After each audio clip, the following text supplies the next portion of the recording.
Gracias te damos, Señor Jesús, en esta noche por haber llegado a tu casa de oración.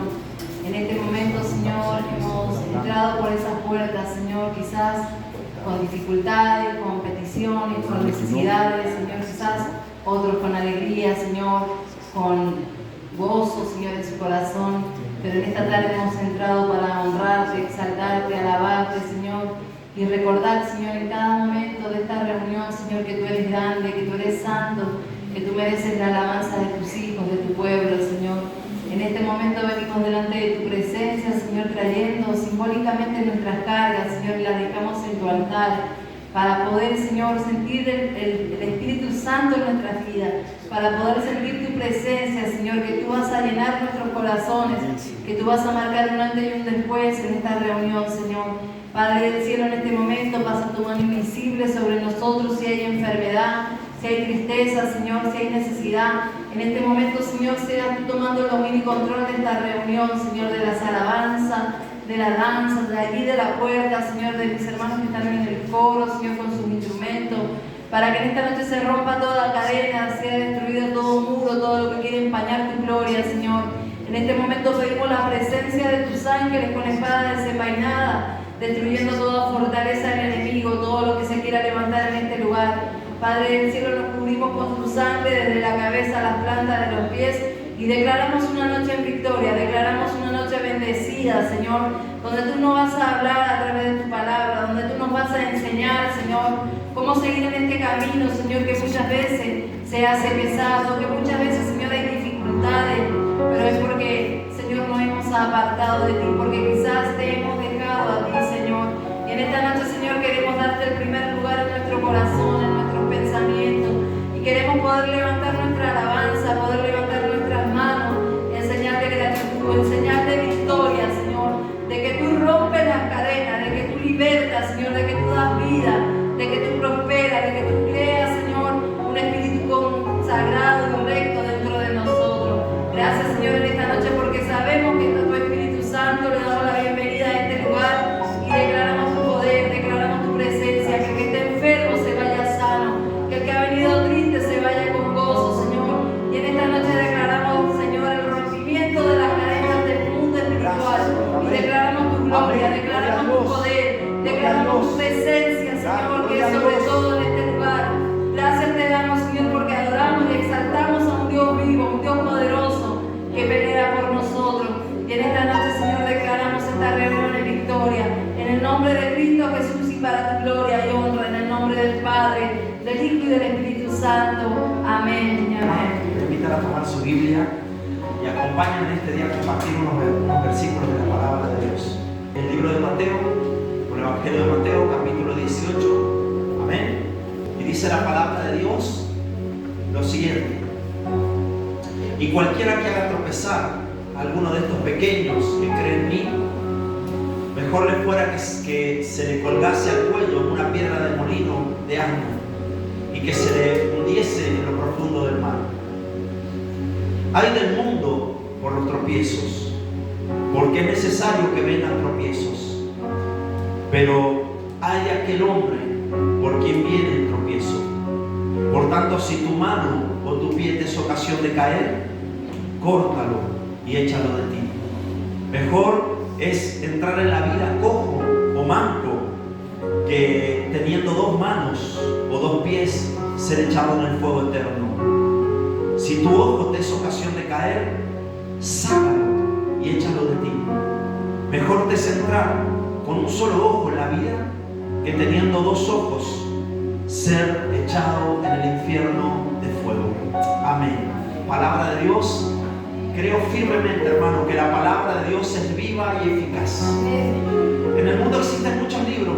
He leído libros de autoayuda, he leído libros que me han sido mucha bendición, pero hay un solo libro que produce vida, porque lo dice la palabra, y es la Biblia. En la Biblia encontramos un libro que produce vida, que cambia a las personas, que nos transforma, que nos renueva, que sentimos cuando leemos la Escritura que de nuestro interior, dice la Biblia, corre el río de agua viva. ¿Ven? Porque leemos la palabra viva y eficaz de Dios. Amén. Que Dios te bendiga. Quiero en esta tarde comenzar a cantar unos coros. Vamos a alabar al Señor por algunos momentos. Le invito a que usted entre en esa presencia de Dios, adore al Señor. Tómese este momento como un momento especial donde usted solo se conecte con el cielo, amén. Y le diga en esta tarde: Señor, esa es mi conexión contigo, con el cielo. Antes de comenzar a alabar, le invito a que con alegría, después de haberle dado la bienvenida, salude a su hermano ahí cerquita y le diga: hermano, te doy nuevamente la bienvenida, si ya se la dio a la casa del Señor, amén. Dele la mano a un hermano cerquita. Este coro es un coro de pidiéndole al Señor que Dios mande lluvia, amén.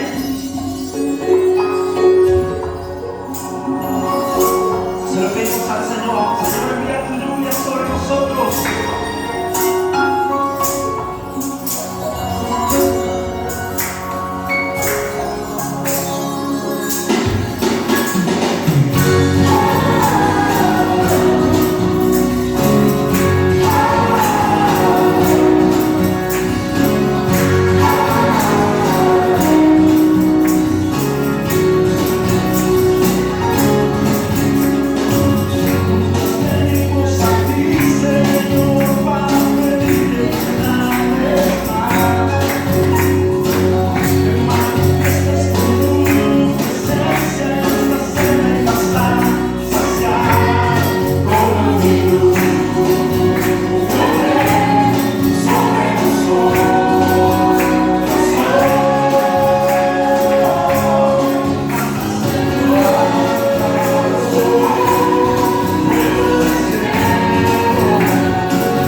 ha traído sobre mi hogar, mis hijos, Señor. Vamos a declararlo.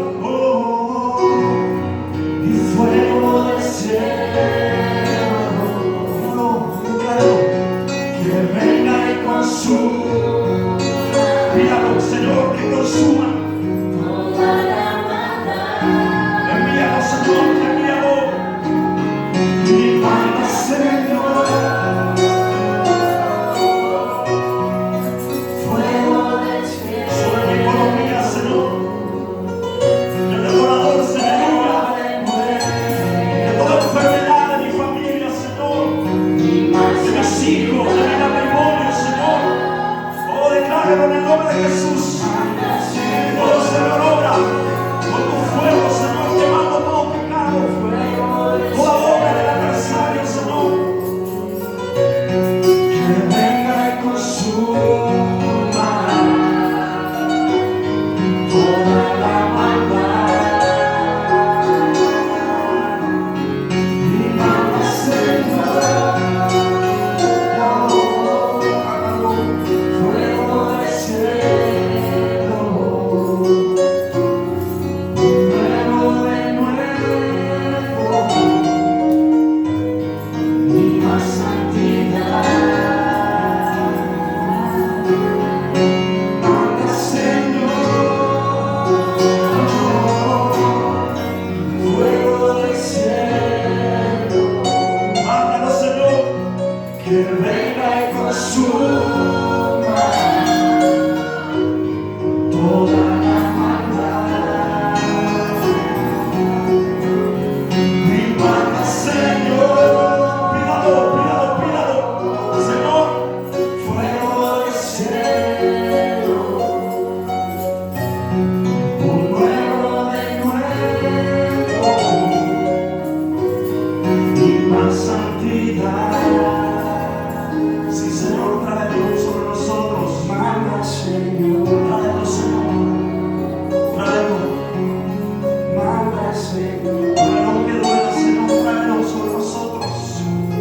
Manda, Señor, manda, Señor, mándalo, Señor.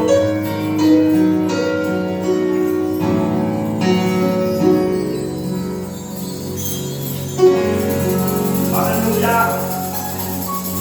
Y eso va a suceder en nuestra vida, hermano.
Bendiciones espirituales en Cristo.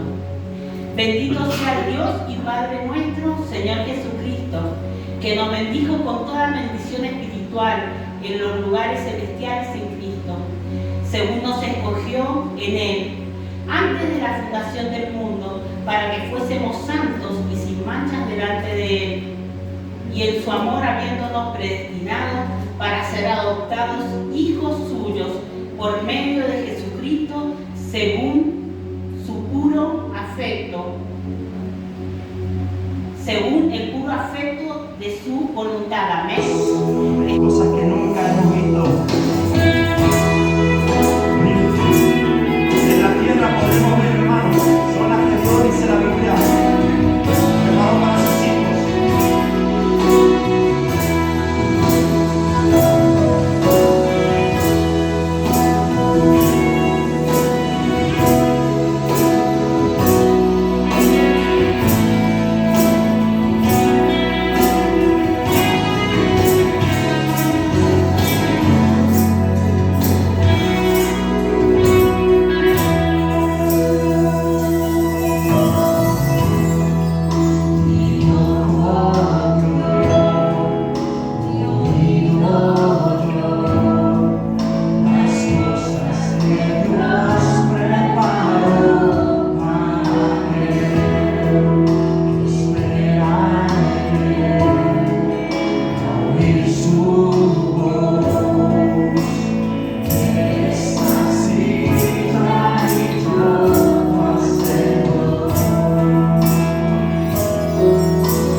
al Señor, gloria a Dios en este día, adórele. Esas cosas que ojo no vieron y oído oyeron son las que Dios ha preparado para sus hijos. Un himno de victoria. Amén. Y esto es lo que queremos cantar hoy.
Gloria a Dios.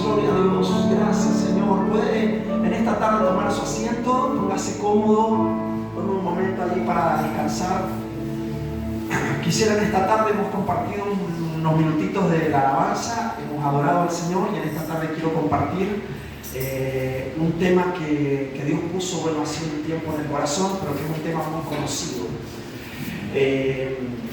y que creo que tenemos que hablarlo, hermano, porque como iglesia del Señor Dios nos ha llamado a compartir, así que le doy la bienvenida a todos. Nos acompaña Dani, Dani, un hermano muy querido, conocido de nosotros, del barrio, que conocemos a su hermano, así que Dani, bienvenido, ya te lo di hace un rato, mi hermano, que Dios te bendiga, que Dios conforte tu vida y seguramente que a su tiempo vendrá, hermano, lo que estás esperando, amén, a su tiempo, hermano, espera el tiempo de Dios, amén.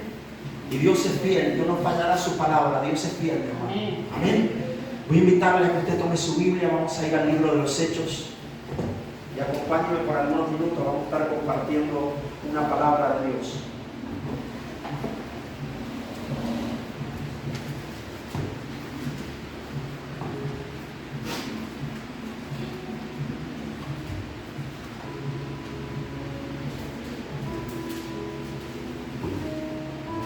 Y ténganlo allí en los primeros capítulos del libro de los Hechos, capítulo 1, porque vamos a estar allí compartiendo, y el capítulo 2, unos versículos de la palabra. Ténganlo. A modo de introducción, quiero comentarles que es de público conocimiento que la semana pasada, es decir, que el día jueves de esta semana en la que estamos transcurriendo, fue el día a nivel nacional, el día de la Reforma Protestante. De hecho, que si bien nuestro país no lo reconoce como un día feriado, me alegro porque Chile en el año 2008 logró adquirir ese reconocimiento hacia la iglesia cristiana y logró, con el favor de Dios, poder tener el privilegio de que ese día fuera un día feriado a nivel nacional, a modo de reconocer también o meditar por algún momento acerca de ese día de la Reforma Protestante. ¿Qué es lo que era la Reforma Protestante? Yo en esta tarde por algunos minutos quiero compartirles, porque muchos de nosotros, hermano, yo le decía la semana pasada, cuando yo crecí en la iglesia que yo crecí, mi pastor, quizás por cuestiones de no tener acceso a informaciones y cosas, no era tan fácil acceder. Yo desconocía muchos temas. Yo me preguntaba de dónde surgió la iglesia cristiana. ¿De dónde venía la iglesia cristiana? ¿Dónde habíamos surgido, hermano? Y no sé si usted se pregunta, porque muchos dicen, bueno, la iglesia católica fue la iglesia principal. La iglesia que fue principal y después fue modificando todo, pero no es así. La Biblia dice otra cosa. ¿De dónde surge la iglesia cristiana? ¿De dónde surgimos nosotros? Amén. Y gracias a hombres de Dios que dieron su vida, por ejemplo el apóstol Pablo dio su vida, hermano, siendo un judío, siendo un hombre totalmente instruido a los pies del mejor maestro de la época llamado Gamaliel, un instructor maravilloso. Fue como instruido en la mejor escuela que podía existir en la época, hermano. Y fue instruido, y a pesar de todo eso, y cuando conoce a Jesús, se da cuenta que la causa no es con la que él está peleando, y su vida da un vuelco totalmente diferente. Y aquel hombre que iba con órdenes de poder esclavizar a los cristianos, castigarlos, maltratarlos, ahora llega a Jerusalén, pero llega diciéndole a sus hermanos: en el camino me apareció Jesús y me dijo que no es la obra la que estaba haciendo, sino que yo debo reconocerlo. Y pasan cosas en la vida de él. Y hombres como el apóstol Pablo han cambiado nuestras vidas.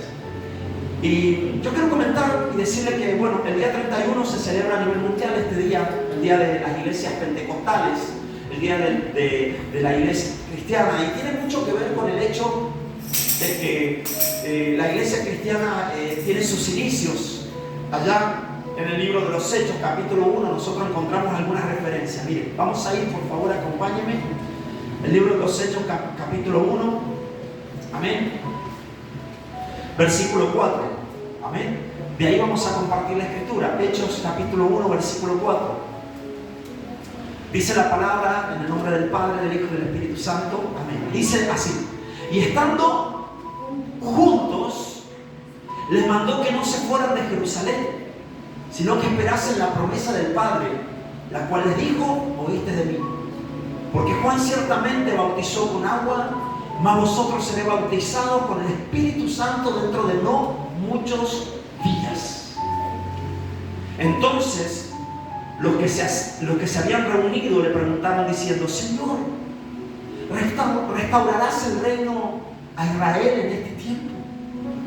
Y les dijo: no os toca a vosotros saber los tiempos, las sazones que el Padre puso en su sola potestad, pero recibiréis poder cuando haya venido sobre vosotros el Espíritu Santo, y me seréis testigos en Jerusalén, en toda Judea, en Samaria y hasta lo último de la tierra.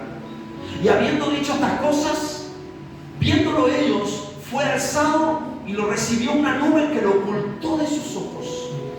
Y estando ellos con los ojos puestos en el cielo, entre tanto que él se iba, he aquí se pusieron juntos a ellos dos varones con vestiduras blancas, las cuales también les dijeron: varones galileos, ¿por qué están mirando al cielo? Este mismo Jesús, que ha sido tomado de vosotros al cielo. Así vendrá como le habéis visto ir al cielo. Amén. Cuando nosotros vemos cómo se fundó la iglesia cristiana, cuál es el fundamento de la iglesia cristiana tiene sus inicios allá en Pentecostés. Amén. Donde la Biblia dice que el pueblo, la iglesia, tenía todas las cosas en común. No es lo que hoy sucede. Hoy la iglesia está muy dividida, pero en aquel tiempo la primera iglesia era una iglesia que tenía todas las cosas en común. Amén. Dice que vendían sus cosas, sus casas, y las llevaban a los pies de los apóstoles para que los apóstoles pudieran bendecir a los hermanos con todo. Pero la iglesia, como digo, surge allá en Pentecostés, 50 días después de la resurrección de nuestro Señor Jesucristo. Sucede este hecho que el Señor aquí está marcando, diciendo: hermanos, van a recibir poder cuando venga sobre ustedes el Espíritu Santo. Y el Espíritu Santo es derramado sobre estos 120 primeros apóstoles, discípulos de esta iglesia cristiana. Durante la vida de los apóstoles cuenta la Biblia que se expandió por distintos sitios la palabra del Señor. Se expandió por ejemplo, por Asia, por toda Europa. Comenzó a expandirse la palabra de Dios de tal manera que el Evangelio comenzó a correr de una manera libre. El apóstol Pablo es uno de los encargados de llevar la palabra a Asia, de esparcir el Evangelio a Asia, a Europa, hacer conocer el nombre de Jesucristo por varias naciones que hasta ese tiempo nunca habían escuchado. Se cuenta que después de la muerte de los apóstoles, la iglesia cristiana sufrió varias persecuciones por parte del Imperio Romano. Hasta que muchos hermanos morían, eran lastimados, castigados por el Imperio Romano, porque el Imperio Romano lo que quería era, hermano, que en el nombre de Jesús no se hablara. Ya había logrado matar a Jesús, ¿sí? Habían crucificado a Jesús y creyeron que con esa obra todo se acababa. El problema es que el Imperio Romano no sabía con quién estaba peleando. Y comenzó a haber una expansión grandísima hacia Europa, hacia Asia del Evangelio, de tal manera que mientras los romanos querían eliminar a los hijos de Dios, la expansión de la palabra, los hijos de Dios crecían mucho más. Amén. Y dice que en el año 313 se publica un edicto, el edicto de Milán. Usted lo puede encontrar en la historia bíblica o en la historia, en cualquier lugar. En el año 313, hermano, de la iglesia después de Cristo, después de los hermanos haber sufrido persecución por el Imperio Romano, se da un edicto que es llamado el edicto de Milán, el cual puso fin a todas las persecuciones que había sufrido la iglesia por parte del Imperio Romano. Cuenta la Biblia que en el año 380, con el edicto de Tesalónica, dice la palabra que se estableció que la iglesia católica era la iglesia oficial del Imperio Romano. La iglesia católica venía a ser la iglesia oficial del Imperio Romano. Durante la Edad Media, la iglesia católica cuenta la historia que llega a ser la iglesia predominante de la sociedad medieval de la época, hermano. La iglesia católica impedía que los cristianos que habían sido los primeros hablaran en el nombre de Jesús. Así que como el Imperio Romano toma poder y dominio, el Imperio Romano comienza a prohibirle a los cristianos de la época nuevamente a que ellos predicaran el Evangelio, que no hablaran, y comienzan a crear costumbres en las cuales habían engañado a la iglesia. Mire, hermano, le voy a hablar de algunas cosas. Se cuenta que fue tanto cuando el Imperio Romano establece la iglesia católica como la iglesia principal, cuenta la historia que modificó tanto el cristianismo que lo hace reconocible. Ya no eran aquellos hermanos de Pentecostés que vendían sus cosas, que compartían con el que tenía necesidad, que se amaban, que eran una iglesia unida. Había perdido todo eso la iglesia, perdió la esencia de la iglesia de Cristo. Mire, una de las características de la iglesia del catolicismo medieval, yo tomé 5 nomás, son muchas, hermanos, que hay en los libros de historia. Yo tomé 5 importantes. Miren, la jerarquía de la iglesia católica era similar a la antigua jerarquía del Imperio Romano. Tomó como una forma de dominio como la que había tenido el Imperio Romano hasta la época, donde se cuenta que el Papa era una especie de embajador, lo habían tomado como embajador, y era el vicario de Cristo en la tierra, es decir, el representante de Cristo en la tierra, dice la iglesia católica. Esta misma iglesia estableció un sistema de salvación, el cual decían ellos no basado en la fe, sino ellos decían en las obras, en el cumplimiento de 7 sacramentos. Algunos sacramentos los voy a nombrar, otros búsquenlo usted si quiere, pero yo solamente por cuestión de tiempo voy a nombrar 7 sacramentos que en la época, o 5 sacramentos de estos 7 que se hablan, los cuales me parecieron a mí importante hablar porque tiene que ver con el tema que estoy tocando el día de hoy. En primer lugar, se permite el culto a los santos y a las imágenes. No había existido antes, pero se le permite el culto a los santos y a las imágenes. Así que todo hombre que comienzan a adorar a los apóstoles, ya el Imperio Romano introduce a través de la Iglesia Católica, del catolicismo, todas estas costumbres. Se adora a la Virgen María, ¿sí? En segundo lugar, se prohíbe el matrimonio entre los sacerdotes. ¿Sí? Los sacerdotes no podían casarse, no era bíblico, pero ellos lo establecen como una religión ahora y dicen, los sacerdotes no pueden casarse, aquello que se llama celibato. Lo conocemos todos nosotros, hasta el día de hoy predomina esto en estas iglesias. En tercer lugar, surge una creencia que es la doctrina del purgatorio, donde la gente, como no tenía acceso a la Biblia, como la tenemos hoy nosotros, y ellos tenían el dominio sobre se llamaban, no sé si rollos antiguos, algunos decían los papiros, el material que había hasta la época, lo tenían ellos en poder, hermano. Así que los hermanos ignoraban las escrituras. Por lo tanto, muchos cristianos, hermanos, lo único que podían hacer era creerle a la iglesia que existía en esa época y que le estaba haciendo creer todas estas cosas. Existía la venta de cargos al mejor postor. ¿Sí? Si tenían y daban mejor dinero, el que tenía más dinero, la iglesia estableció que el mejor postor era el que tomaba ciertos cargos. Y en quinto lugar, lo que me pareció importante es la venta de indulgencias, que es lo que yo el otro día la vi un poquito, la venta de certificado. ¿Sabe qué tenía que ver la venta de indulgencias? Es lo que comenté hace unos días un poco. Le habían hecho creer a la gente que existía un purgatorio, como hay muchos que hoy creen, hermano. ¿Qué es lo que era el purgatorio? El purgatorio dicen que era un lugar intermedio entre el cielo y la tierra.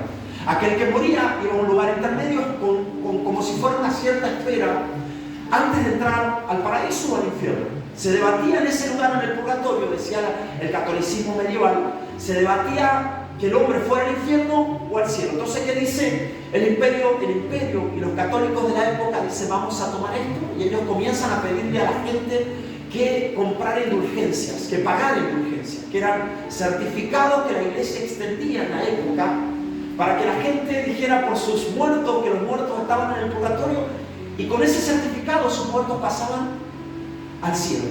Dejaban el purgatorio para pasar al cielo. Esa era la creencia que existía. Esto yo lo digo, hermano, porque tiene que ver mucho con lo que comparto, la Reforma Protestante. ¿Cómo surge? En el año 1517 surge un hombre llamado Martín Lutero. Cuenta la historia bíblica.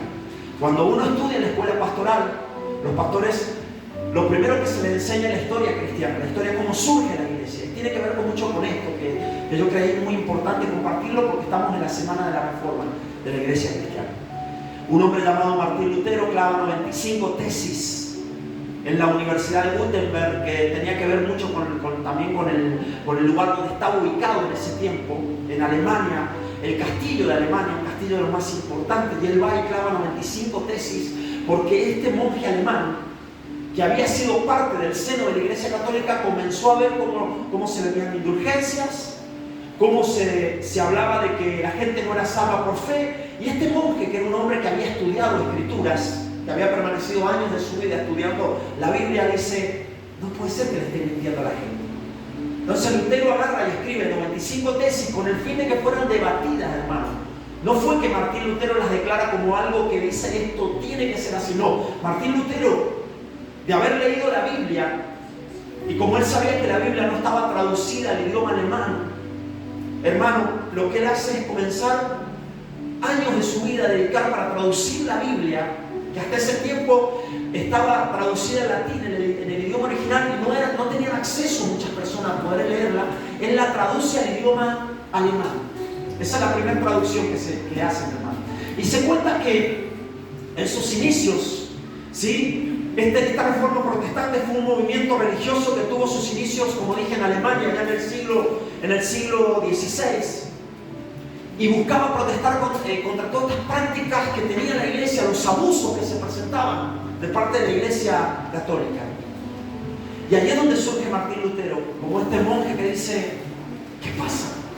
Nos están mintiendo, le mienten a la gente. Y Martín Lutero realmente lo que hizo es confrontar justamente estas dos observancias religiosas que eran promovían una falsa santidad, haciéndole creer a la gente y explotando el temor del juicio también a través del purgatorio, porque la gente creía que se iba al infierno o al cielo, se tenía que comprar indulgencias, pagar, con el propósito, hermano, de construir el Vaticano, porque el Vaticano se estaba quedando sin dinero, sin recursos para la gran construcción del Vaticano, lo que conocemos hoy nosotros como un lugar de oro donde no tienen acceso cualquier persona, solo el Papa se sienta, entra a esos lugares lujosos, esos vitriales con escrituras maravillosas, con dibujos terribles, un lugar lleno de oro, de lujos. En ese tiempo se estaban quedando sin dinero y conforme a todo esto ellos intentan, hermano. Se cuenta que, y esto lo digo porque se confunde con una fiesta, que es la fiesta que habló Agustina el otro día, la fiesta de Halloween. Muchas personas dicen, claro, el 31 de octubre, una fecha que justo se celebra el mismo día, pero ahí la gente celebra esto. Y Agustina no habló, no lo voy a hablar porque Halloween, justamente Agustina habló que tenía que ver con un origen céltico y que tenía que ver con sacrificios que se ofrecían en verano a un dios llamado el dios Samaín, llamado el Señor de la muerte y de los espíritus malvados. Entonces se cuenta que aquellos involucrados en estos rituales le habían hecho creer a la gente, hermano, que Samaín enviaba espíritus para atacar a los humanos aquella noche. Entonces la gente el 31 de octubre, ¿qué hacía? Era otra fecha, pero el 31 de octubre, ¿qué hacían? Hacían, hermano, que quienes solo se disfrazaban de figuras demoníacas, terroríficas, quienes adoptaban la figura de formas terroríficas, les habían hecho creer, disfrazándose, llegaban a minimizarse justamente con los espíritus de ellos mismos. Mire, otra cosa, la cual yo vi importante, hermano, y quiero compartir en esta tarde, es que esa festividad de Halloween, primero dice que se celebraba en mayo, el 13 de mayo en el año 609 se celebraba el 13 de mayo. Ya era una celebración muy antigua, cuando el Papa Bonifacio IV dedicó el Panteón de Roma a la Virgen María, y ya lo celebraban en aquellos años. Después luego se cambió el 1 de noviembre por el Papa Gregorio III, según dice la historia, que dedicó la capilla en honor a todos los santos de la Basílica Vaticana. Allá en el año 837, después de que pasan varios años, el Papa Gregorio IV ordenó que se observara en toda la iglesia católica debía celebrar Halloween. Y comenzaron a expandir esa forma de que el 31 el dios Shamael, un cierto dios, enviaba espíritus inmundos y la gente tenía que disfrazarse de personas con imágenes de terror para minimizarse y que ese espíritu malvado no los iba a tocar. Y la gente lo creyó de largo. Este Día de los Muertos era un día dedicado a la oración, según decía la iglesia de la época, a las ofrendas en memoria de los ancestros que habían muerto. La gente oraba por las almas de aquellos difuntos, ¿sí? Con la esperanza que sus almas pasaran del purgatorio al cielo. Eso es lo que le habían hecho creer, habiendo purgado sus pecados a través del purgatorio. La gente lo creyó, hermano, porque vuelvo a repetir, no existía la Biblia. Nos hacen creer cosas que a veces nosotros por desconocimiento, hermano, lo creemos. Ahora, el Día de la Reforma se conmemora justamente este día que yo digo, el día en el cual, el 31 de octubre de 1517, porque se cree que ese día fue el día que Martín Lutero, el monje alemán, salido de las entrañas de la misma Iglesia Católica, ve todos estos errores y decide escribir sus 95 tesis. Y a pesar de que sus amigos le dicen, Martín, te estás enfrentando al Vaticano, al poder del Papa, estás jugándote la vida, le dicen sus amigos, él decide ir a la Universidad de Gutenberg, clavar en Alemania esas 95 tesis delante de todo el pueblo y decirle, señores, le están mintiendo a la gente. Eso no es lo que dicen las Sagradas Escrituras. Hermano, el acto fue la mecha que encendió justamente la Reforma, lo que conocemos nosotros como la Reforma, ya que en semanas cuentan que se difundió el acto de desobediencia a la autoridad católica de Martín Lutero. Y lo que hace la Iglesia Católica es enfrentar a Martín Lutero y decirle, por orden del Papa Martín Lutero, ¿te retractás de todo lo que estás diciendo o quedás excomulgado de la Iglesia Católica? Lo exponen a Martín Lutero sin darle chance de que él pueda hablar, y él ese día dice, Martín Lutero le dan la chance de volver al otro día. Cuando él vuelve al otro día para exponer, solamente escuchar y retractarse, porque no querían que él expusiera sus pensamientos, sino que se retractara de lo que él estaba haciendo, Martín Lutero le dice: no quiero, ni puedo, no puedo ni quiero, dijo él, retractarme. Así que él permanece, la iglesia lo excomulga y comienza una persecución en contra de este joven monje, que ahora deja de ser parte de la iglesia católica porque se encuentra enfrentando a la iglesia de la época. Hermano, mire, la reforma protestante descubrió la doctrina de la justificación. ¿Qué es lo que era esto? Esto es que la salvación es por gracia, no por obras solamente, a través de la que Cristo solamente podría salvar al hombre, solamente Cristo. Miren lo que dice Gálatas, y usted va a mirar acá adelante si usted quiere, Gálatas 2:21. Miren lo que dice el libro de Gálatas. Gálatas capítulo 2, versículo 1 dice las siguientes palabras: después, pasados 14 años, dice, subí otra vez a Jerusalén con Bernabé, llevando también conmigo a Tito. Espere, 21. No, perdón, me parecía que no era el versículo. Ahora sí. No desecho la gracia de Dios. Dice el apóstol cuando le habla a la iglesia de Gálatas: no desecho la gracia de Dios, pues si por la ley fuese la justicia, entonces por demás murió. ¿No está claro, hermano? La salvación no es por ley. No es que nosotros imponemos una salvación por lo bueno que somos y por lo bueno que nos portamos todos los días. Dios no te ama por lo bueno que eres, hermano. Dios te ama porque Él te amó todo el tiempo. Te amó al morir en la cruz por tus pecados, a pesar de que eras un hombre con errores y con falta, una mujer con errores y con falta, pero Él te ama tal como eres. La doctrina de la justificación, que es por la que peleó Martín Lutero en contra de la iglesia católica, porque ellos decían que la gente para ser salva tenía que hacer buenas obras. La salvación venía por obras, no por la gracia.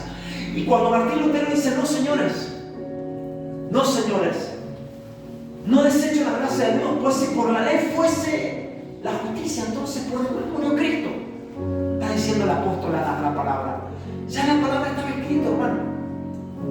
Cristo murió para que fuésemos salvos por gracia. La salvación solamente proviene por la gracia de Dios. Esto también era también la protesta contra la corrupción que había en la iglesia católica romana de la época, hermano. Esta fue una señal de protesta de Lutero, del monje católico, en contra de su gente, el cual hasta ese momento le había hecho creer a la sociedad de la época que la iglesia católica había deformado el cristianismo de los primeros tiempos, hermano. Así surge la iglesia católica, deformando la realidad. Miren, hermano, ¿cuál era la tesis de Martín Lutero? Quiero cerrar con esto.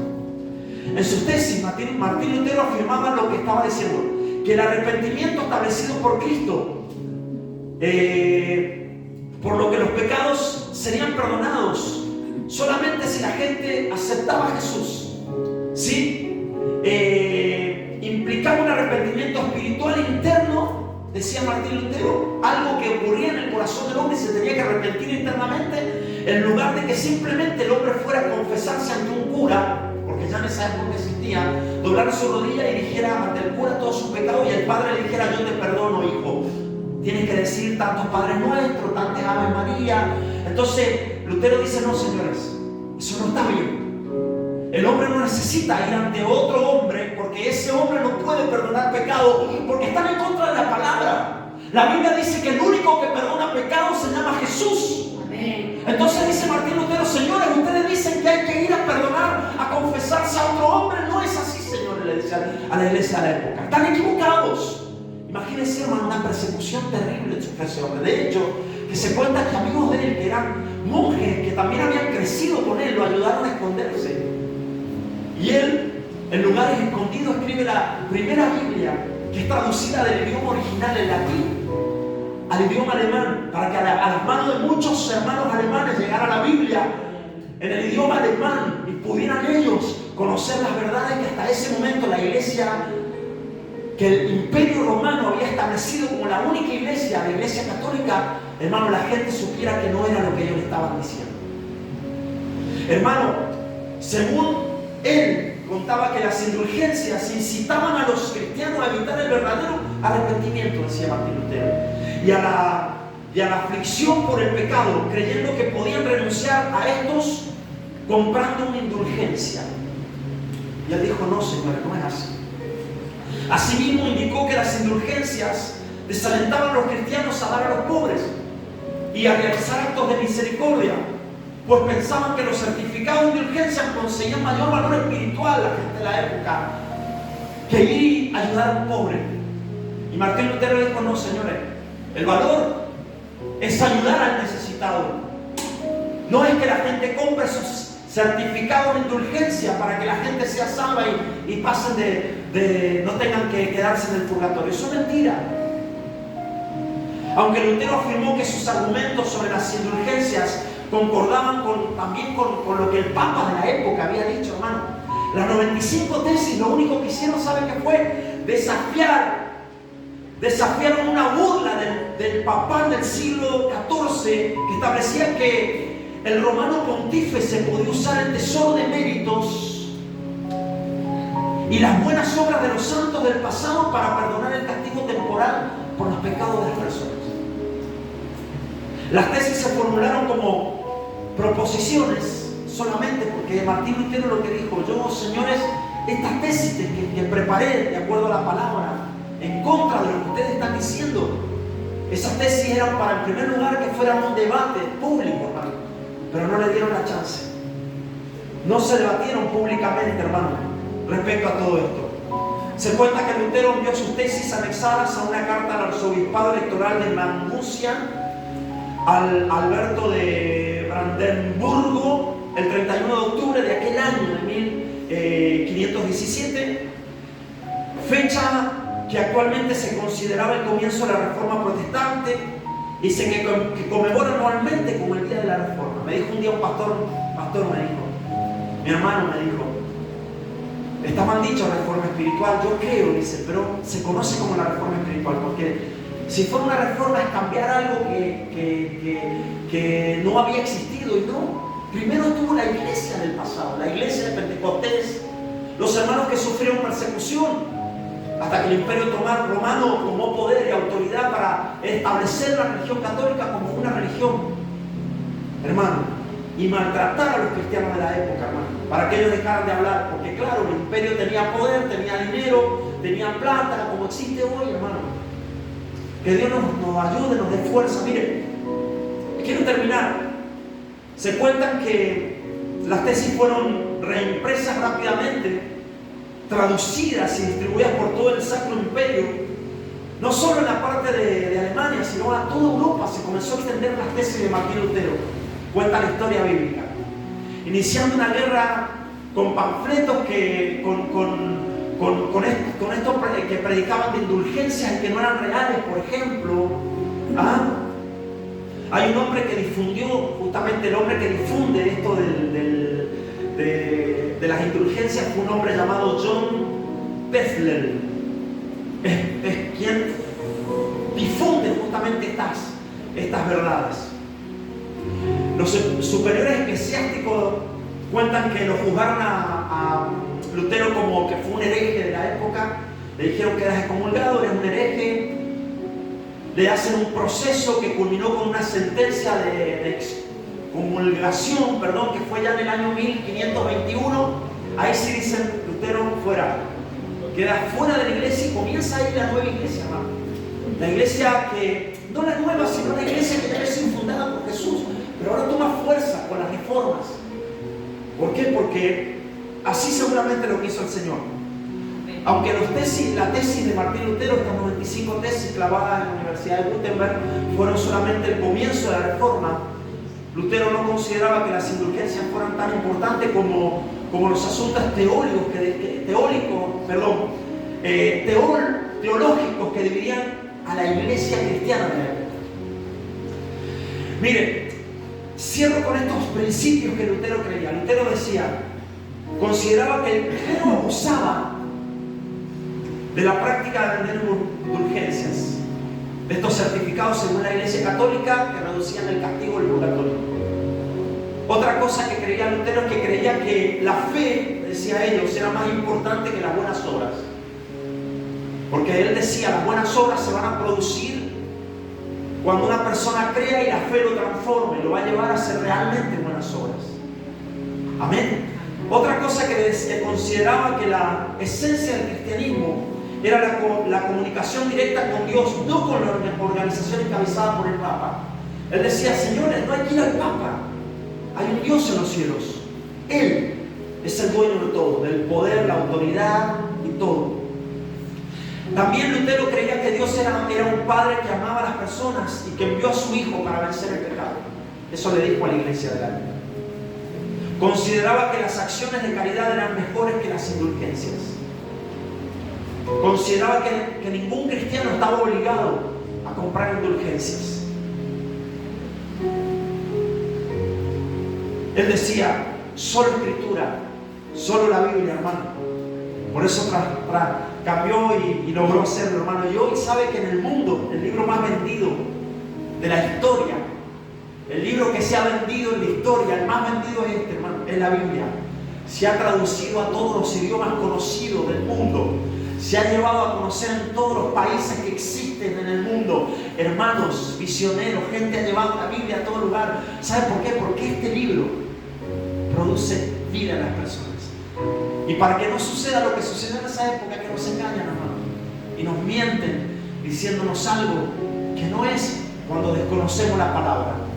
Tristemente, el día de hoy hay mucha gente que sigue, hermano, engañada porque desconoce la palabra, porque creemos, hermano, lo que la gente dice y desconocemos lo que dice la Escritura. Decía Lutero, solo la fe en Cristo, decía Lutero, solo gracia, solo la gracia de Dios puede cambiar. Porque él decía, solo Cristo puede transformarte y solo a Dios hay que darle la gloria. No al Papa, solo a Dios. Mi amado hermano, el día jueves fue el día mundial, a nivel mundial, muchos países del mundo lo celebran. Argentina no, porque Argentina es un país que todavía está bajo este dominio de un poder, ¿sí? que un poder mucho más grande y terrible para las personas, pero hay países, hermanos, que sí lo celebran. Como lo dije, como Chile y varios países más en el mundo. Chile porque lo tenemos acá cerca y son muchos hermanos nuestros que conocemos, gente que conocemos. Pero hermano, por gente como ellos es que hoy nosotros hemos llegado. La iglesia surgió en Pentecostés. El enemigo quiso distorsionar, destruir la iglesia de los comienzos, aquella que Jesús estableció con su muerte y resurrección, aquella que Jesús ordenó que esperasen en Jerusalén, la promesa del Padre, ahí en el libro de los Hechos, que esperasen, Hechos capítulo 1, versículo 4, les mandó, mire lo que dice esta palabra, les mandó, dice Hechos capítulo 4, les mandó. Esto le dijo el Señor Jesús antes de ascender, antes que de sus ojos fuera ocultado Jesús, antes de desaparecer de la tierra, les mandó, dice la Escritura, y estando juntos les mandó, fue una orden, les mandó que no se fueran de Jerusalén, sino que esperasen la promesa del Padre, el cual les dijo, oíste de mí, yo se las di, porque Juan ciertamente bautizó con agua, mas vosotros seréis bautizados con el Espíritu Santo dentro de no muchos días. ¿Saben cuántos días pasaron? Desde la ascensión hasta que vino el bautismo del Espíritu Santo, 50 días, hermano. En 50 días posteriores a la ascensión de Cristo al cielo, que desaparece de los ojos de esos primeros cristianos que lo ven a Él, desaparecer de sus ojos. Y al lado de ellos se tornan dos seres que cuentan aquellos hermanos que se paran al lado de ellos y le dicen, hermanos, así como ustedes lo están viendo, que desaparece, así un día vendrá, volverá por su iglesia. Así el Señor vendrá. Y esa iglesia es la que Dios viene a buscar, hermano. Por eso dice el libro de Apocalipsis, una iglesia sin mancha y sin arruga. Mi pregunta es, ¿cómo estamos nosotros? Yo quisiera que hoy oremos al Señor. Y yo no sé cómo está tu vida hoy, hermano. Yo sentí en mi corazón de compartir esto que tiene que ver con la reforma, que lo hacemos una vez al año, hermano. Una vez al año se celebra el Día Mundial de la Reforma Protestante. Y la gente necesita saber, hermano, por qué se celebra la Reforma Protestante. Porque fue el tiempo donde hubieron hermanos que protestaron en contra de estas mentiras que nos querían imponer, hermano. Y gracias a gente como el apóstol Pablo, como muchos de los apóstoles que murieron de maneras crueles, es que hoy estamos aquí, hermano. Estamos aquí por gente que tuvo el valor y no tuvo miedo a morir. De hecho, murieron de maneras crueles, sacrificados por el Imperio Romano, castigados por el Imperio Romano porque le impedían hablar en el nombre de Jesucristo. Hoy nosotros tenemos libertad. Cierra sus ojos y acompáñame. Padre, te pido que en este día bendigas a cada hermano. Estamos compartiendo porque hace unos días para nosotros hemos celebrado, Señor, este tiempo tan hermoso que nos has dado, Señor. Tiempo de la reforma, que la iglesia cristiana lo recuerda como un momento de victoria, de retomar esa senda antigua por la cual un día la iglesia había caminado y perdió, Señor, la esencia con el Imperio Romano, Señor. Señor, yo te doy gracias porque levantaste hombres como Martín Lutero y muchos más que fueron reformadores, como Juan Calvino, y hombres que, según la historia bíblica, contribuyeron, Señor, a escribir Biblias. Señor, gente que dio su vida, Señor, como Cipriano Valera, Señor, y cuántos hermanos que dieron su vida para escribir las Biblias en distintos idiomas, Señor, y para que hoy estas traducciones hayan llegado a nosotros, Señor. Te pido que esta palabra tú la introduzcas en nuestros corazones, Señor, estas verdades de tu palabra. Ayúdanos a no ser engañados por el mundo y amarte cada día más. Te damos gracias, Señor, en el nombre del Padre, del Hijo y del Espíritu Santo. Amén y amén. Vamos a hacer una pequeña oración por las primicias que han venido al altar. Aquí hay primicias que están aquí en el altar, hermanos que traen sus diezmos también, así que le voy a invitar a que hagamos una pequeña oración. Y voy a invitar a mi esposa que pase por este lugar. Vamos a hacer una oración y vamos a orar y a pedirle al Señor que Dios bendiga estas primicias, los hermanos que traen sus ofrendas al altar, sus diezmos al altar, para bendecir la obra y permitir que podamos continuar con esto, hermanos. Amén. Oramos al Señor. Te damos gracias, Señor, porque eres un Dios proveedor, un Dios, Señor, que multiplica, Señor, al dador alegre, Señor. Eres un Dios que da, Señor, en medio de las dificultades, en medio de la crisis que podamos vivir, Señor. Tú eres un Dios que multiplica, que provee. Gracias te damos, Señor, por cada hermano que trae sus diezmos, sus primicias, sus ofrendas. Señor, pedimos que tú llenes su alacena, que tú bendigas su economía, Señor, que tú le hagas rendir el dinero. Te pedimos, Padre del cielo, que venga esa bendición del norte, del sur, del este, del oeste, Señor. Que sople, Señor, bendición sobre cada familia, sobre cada hogar, Señor, que tú proveas, que tú multipliques, Señor, que puedan ver tu mano de bendición a favor de sus vidas, Señor. Te damos gracias porque nos das, Señor, el alimento de cada día, porque nos provees, Señor, para podernos vestir. El trabajo, Señor, aquellos que tienen su trabajo, Señor, que tú multipliques, que tú traigas una bendición económica sobre cada hogar, Señor, que no falte, Señor, el alimento, que no falte, Señor, el dinero, Señor, para las necesidades de cada hogar, Señor. Te pedimos esa bendición sobre tus hijos, Señor, y nos aferramos a tu promesa, que tú eres un Dios que va a dar hasta que sobre y abunde, Señor, aquel que te crea, aquel que dé, Señor, con un corazón dispuesto, con un corazón alegre, Señor, a ti. Sabemos, Señor, que tú cierras, Señor, aquel que viene a traer destrucción, que es, Señor, la oruga, el saltón, el revoltón, Señor, todo lo que quiera venir sobre los hogares, Señor, a traer destrucción. Declaramos, Señor, tu sangre sobre nuestras casas, declaramos tu sangre sobre nuestras vidas, Señor, y declaramos vida, declaramos tu presencia, declaramos tu poder, Señor, es que tú vas a proveer, que tú vas a multiplicar, Señor, en este tiempo de dificultad.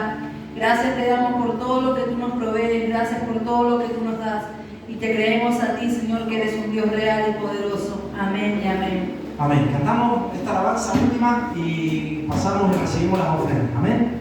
Gloria al Señor.